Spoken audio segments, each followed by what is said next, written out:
Greetings and salutations, everyone. I hope everyone is still doing well, and welcome to, depending on wherever you may live or however you choose to read your clock this early morning, middle of the night bonus upload. Before we jump into it, a couple links. As many of you know, I rely on Patreon, PayPal, channel membership, and the merch to help the channel to continue to grow and go. Links to Patreon, PayPal, and channel membership is in the description below. Merch displayed directly under the video. Also, Dogman Frightening Encounters, Volume 1 through 3, the audiobook versions. They were written and researched by Tom Lyons, narrated and produced by me, Jeff Nadolny. Those audiobooks are available on Audible, Amazon, and iTunes, links to which are also in the description as well. And finally, last but definitely not least, if you'd really like to help support the channel to continue to grow and go, simply subscribe. It does not cost a cent. Click the like button, takes half a second. If you don't want to miss out on any of the informative uploads that I put out daily, click that bell icon. And folks, please leave a comment. Why? Well, because all of these things really do help the channel to continue to grow and go. And folks, they definitely do matter. Now, everyone, I have taken far too much of your time. Let's jump in to this early morning or middle of the night bonus upload, shall we? All right, folks, so in this early morning, middle of the night bonus, I have got a couple of very terrifying experiences, and I want to share with you a couple of my favorite video clips, the ones that I really have tried to debunk and cannot.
Today's first part of the upload, the creature from Mccone County. The creature, whatever it is, came out of Montana's own Mccone County, wandering from the rough breaks in Timber Creek, just south of Big Dry Arm of Fort Peck Reservoir and the C.M. Russell Wildlife Refuge. Where it wandered before that, Canada or North Dakota, nobody knows. Since December of 2005, it has struck 6 herds of sheep belonging to stockmen in Mccone and Garfield County, killing 36 ewes and injuring 71, many of which will succumb to their wounds. It leaves a track like a wolf dog or wolf hybrid, but its killing habits are insufficient. Nothing like the surgical lethality of a wolf taking meat from a herd of domestic sheep. Coyotes, those that survive here in the gauntlet of traps and aerial gunnery, and the cyanide getters kill a lot of sheep every year, but nothing like this. This creature is a traveler, and it is not always alone, though its companion leaves a smaller track still, adding to the mystery, where it is stopped to kill over an area of more than 100 square miles. It has created a fury, one that is not entirely directed at the creature itself. The stockmen here know full well how to handle that problem, but at a federal and government level, the complex regulations imposed to protect an animal that they despise, and at a faraway society that seems to have lost all respect for them in their constant struggle to remain self-reliant, solvent, and on the land. I discovered the devastation on January 12th, said Jim Whitesides, who was keeping a flock of 720 sheep in a half-section holding pasture right at the corner of Mccone and Garfield County, waiting for drier weather before he moved them onto a grazing allotment on BLM land. It was terribly warm weather and mud, and when I got there, the sheep all were milling around on a ridge. I called them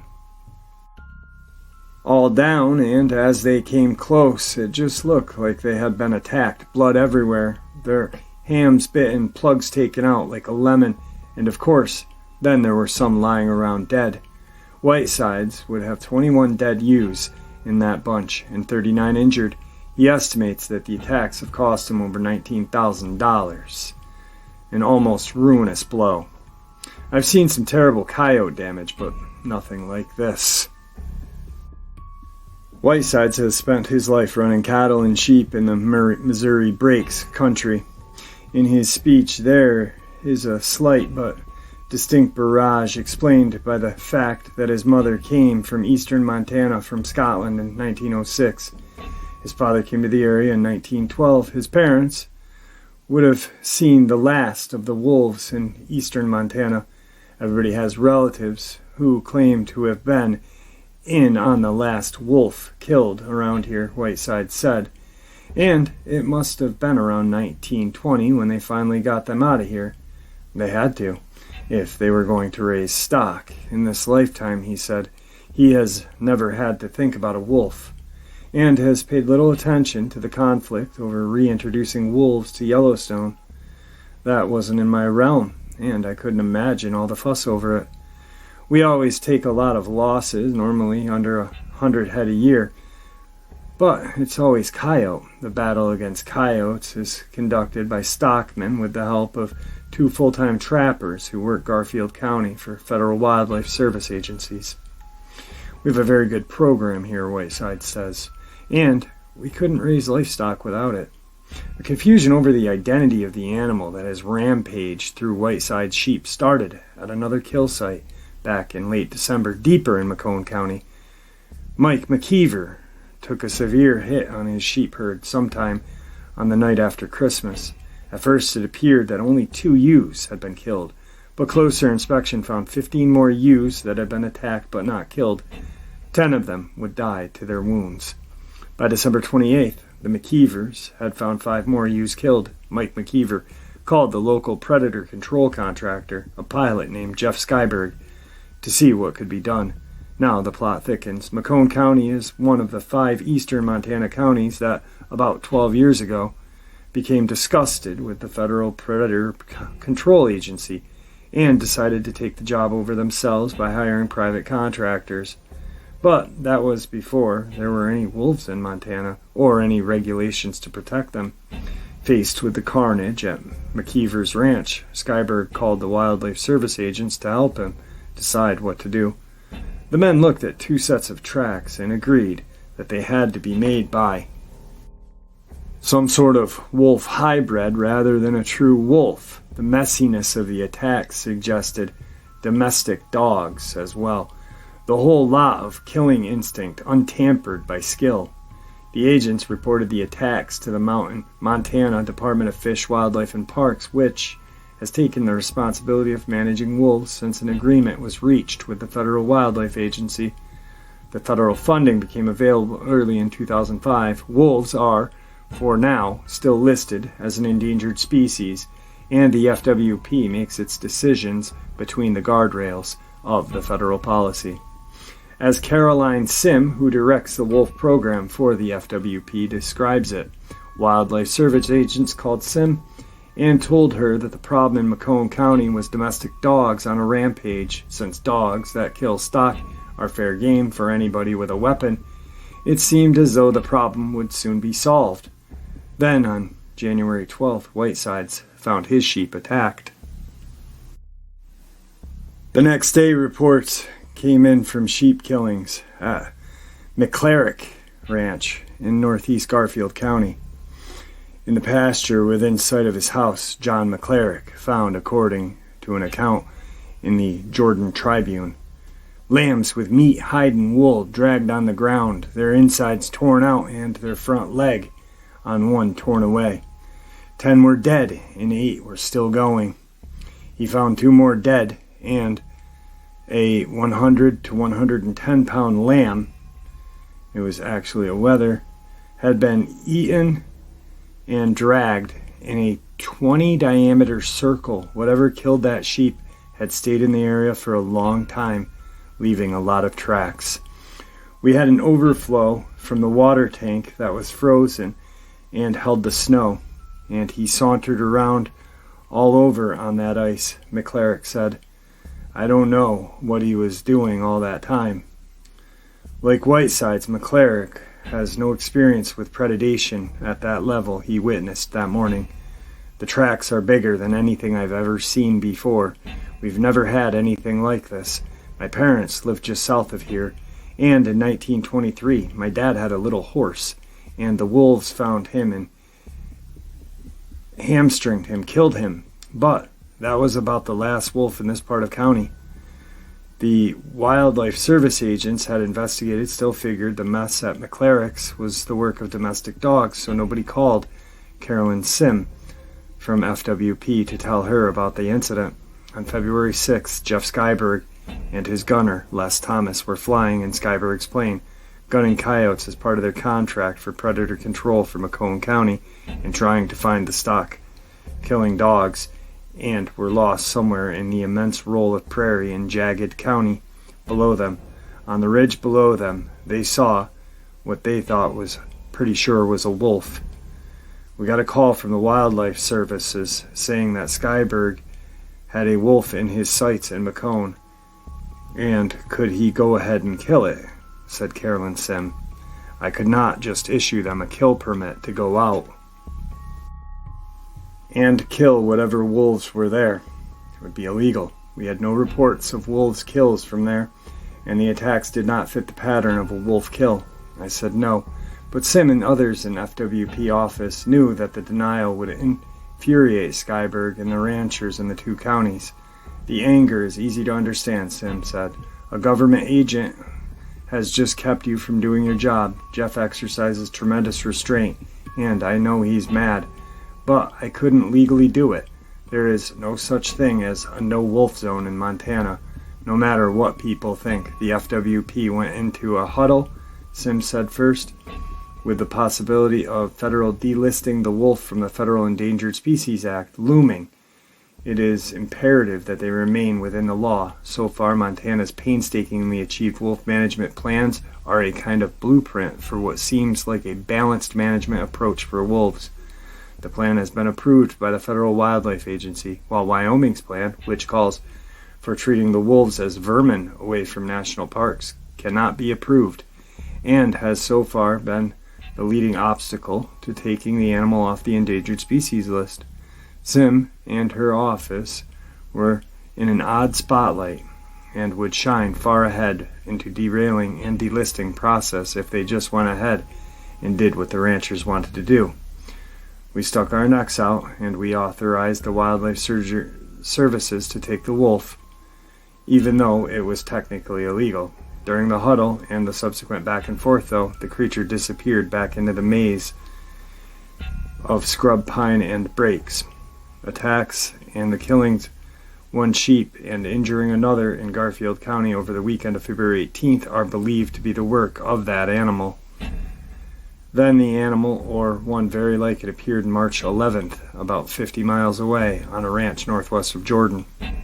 According to Jordan Tribune, rancher Clifford Highland and his grandson Ryan Murnon saw the animal. It was eating a carcass of an ewe. We saw the wolf for approximately 30 seconds at 350 yards away. Highland said Murnon shot at the animal, but it escaped into the brakes. Carolyn Sim and her team authorized permits for ranchers who suffer losses and the Wildlife Service in Garfield County to kill the wolf or hybrid if it is seen again in acting of an attack livestock, but the level of frustration among the ranchers and communities remain high. There seems to be no legal way, for instance, for a freelance predator control contractor in Mccone County to kill a wolf if they encounter it. and the animal's range is wide. The permits issued to the ranchers who have suffered losses seem to be so little. Other ranchers were there where no permits would surely be hit soon. Again, people asked, why could anybody who saw the thing not just kill it?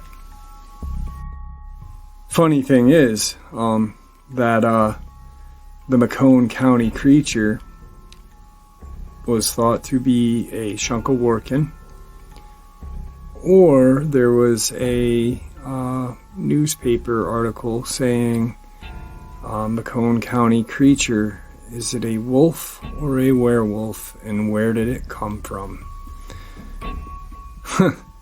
So, I mean, Montana is just, creepy. So, who knows?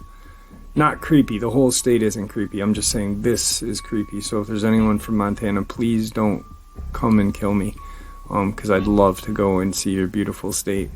Actually, since I've been doing this channel,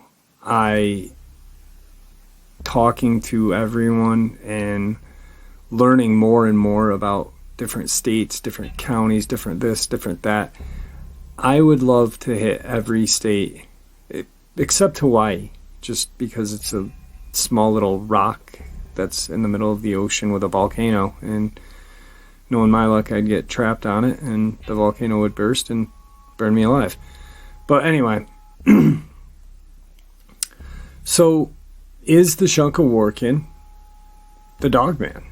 We don't know. Is the dire wolf still around? We don't know. Do I think so? Sure do. Do you think so? I don't know. Maybe. Chances are, sure you do. But who knows? I mean, there's just so much out there. And that's why this whole thing is fascinating. And I love it, and I will always love it. And you know, I really think that I've decided that I'm just going to focus on some things. Focus on my channel, not focus on all the people talking smack about me and this and that. Because they don't have any proof to back their shit up. And nor do I. It's just theory, right? So what makes them right? What makes me wrong? What makes me right? What makes them wrong? I don't claim anybody's wrong. So, I don't know. But that's a little something. Moving on. Today's second part of the upload is just terrifying to me. They were absolutely huge. Wolves attack in northern Saskatchewan as animals lose fear of humans. This took place in September of 2016. From the dining hall, it sounded like a fight, a midnight scuffle between feuding workers at a Cigar Lake uranium mine. The security guard hopped into her vehicle to break it up, and for a split second, her headlights illuminated a scene that was anything but a fistfight. A wolf with its jaws around the neck of the 26-year-old kitchen worker. The truck's arrival spooked the wolf away, and the security guard, who has declined media interviews, sprang out to provide first aid. An adult gray wolf can easily bite through even the thickest moose bones. A freshly human neck provides a little obstacle. A few more seconds, the worker likely would have been dead instead of recuperating in the hospital. A single wolf basically pounced on him, was what mine representatives have told the press. Wolf attacks aren't supposed to happen this way, but wolves don't exactly act as expected in northern Saskatchewan. On a very rare occasion in North America, a wolf bites a human. The animal is usually rabid or surprised. A hiker startled a wolf feeding on a moose carcass, for instance. But this wolf had apparently lain in wait for the young mining camp worker. The whole incident is unusual, very unusual. Paul Packett, a renowned mammal biologist who works with the Rain Coast Conservation Foundation and is also providing wolf consultation for Cameco, the owners of the Cigar Lake mine. The average Canadian hunter can spend their entire life in the wilderness without spotting a wolf. That's why nature writers usually describe the wolves with such adjectives as elusive, shy, or secretive. But at Cigar Lake, Facebook posts have documented wolves following hikers, wolves making themselves visible. Several workers have reported having wolves tail their work crews and keep watch on them from distant ridgelines.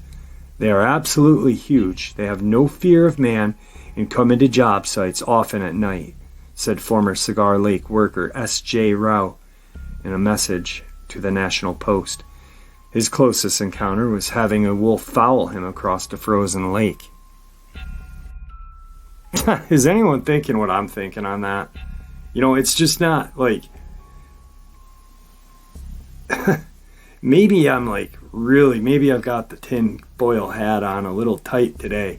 But just that article...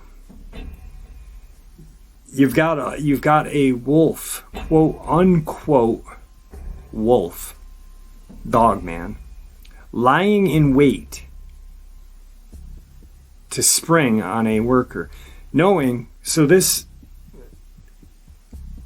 wolf watched this guy probably for a couple of weeks to know his routine, probably taking out the garbage, spring on him. Wolves don't do that.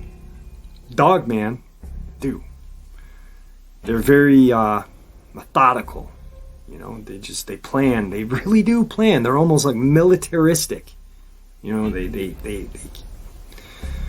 wow, this is crazy. So, I mean, maybe the tinfoil hat's on tight, but I really think that, I mean, it's evident right here. This thing lied in wait for this guy to come out, probably to bring the garbage out or a smoke break or something. Boom, got him. Okay. Then you've got wolves following workers, staring at them on... Wolves don't do that. I don't care what anyone says. I've never seen, heard anything about this, and I've read a lot. This has Dogman all over it. All over it. Moving on. Today's last part of the upload, one of my favorite cryptid stories, cryptid experiences, encounter is the Beast of Bladenborough. Actually, I have a print on my studio wall. I'm staring at it. It's an artist rendition of the Bladenborough Beast, and it's got a map of where it was with some newspaper clippings. It's a beautiful little picture. I've always been fascinated with that story because there's just so much. I mean, it's like the Great Dismal Swamp is there. There's just a lot of stuff going on. There's a lot of factors. This one's very interesting. It appears the Beast of North Carolina, a monster blamed for dozens of blood-draining animal corpses, is back on the prowl and hungrier than ever. In 1953, the Bladenborough newspaper covered a story about a strange creature that had been blamed for the deaths of numerous dogs, draining them of their blood. Local eyewitnesses who spotted the beast claimed it possessed the body of a bear, the head of a cat, and that when it opened its mouth to growl, it made a sound of a woman screaming. The original newspaper article stirred up quite a bit of controversy, so much in fact that groups of farmers from neighboring towns came to Bladenborough to hunt and kill the creature. They never did track the beast down, and fortunately for them, the killings eventually stopped on their own. The bizarre animal started again in 2003, only this time it seemed the creature had broadened its horizons and now was killing a 150-mile radius beyond Bladenborough. During its second blood run, this Beast of North Carolina has managed to slay even the bulkiest of pit bulls with ease, and many Bladenborough residents claim to have found strange tracks around their dead pets, and even wildlife biologists cannot explain.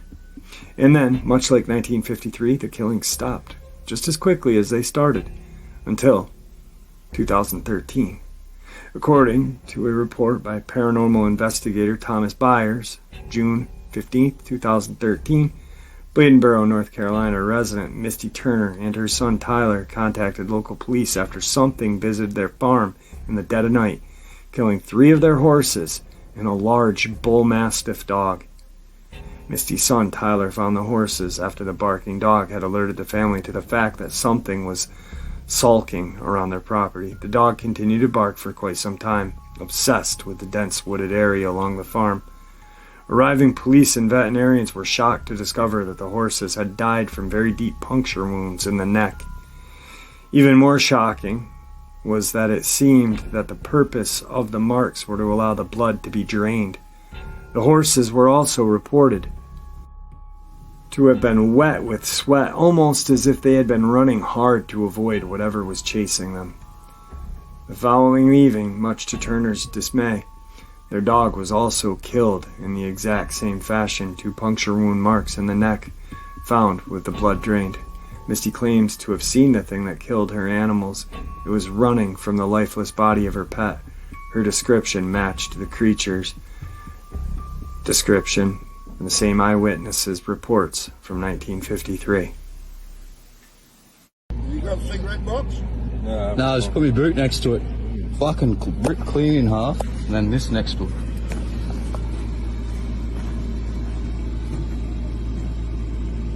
Got a good shot of it? That might be a better one there. And it's going up the hill.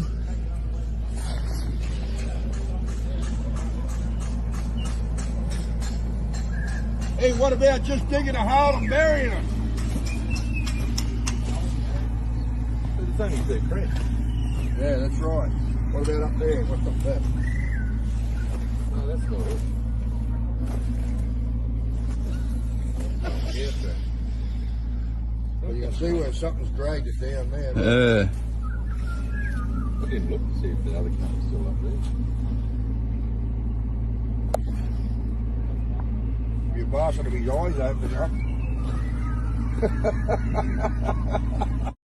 And there you have it, folks, this early morning, middle of the night bonus. I do hope you all enjoyed it as much as I enjoyed sharing it with you. I'd like to thank you all for supporting this channel. It is your support, after all, that keeps the channel growing and going, and what gives us all a place and a chance to share our experiences and theories judgment-free, just simply treated with the respect we all deserve. Please stay safe, happy, healthy, and ever vigilant, keeping an eye on our children, pets, family, and friends. These creatures are real. These events are real. Stuff is out there. It is dangerous. Share this information with those you love and care about, and it may just help save their lives someday. Until next time, never stop asking questions, never stop searching for the truth, and God bless.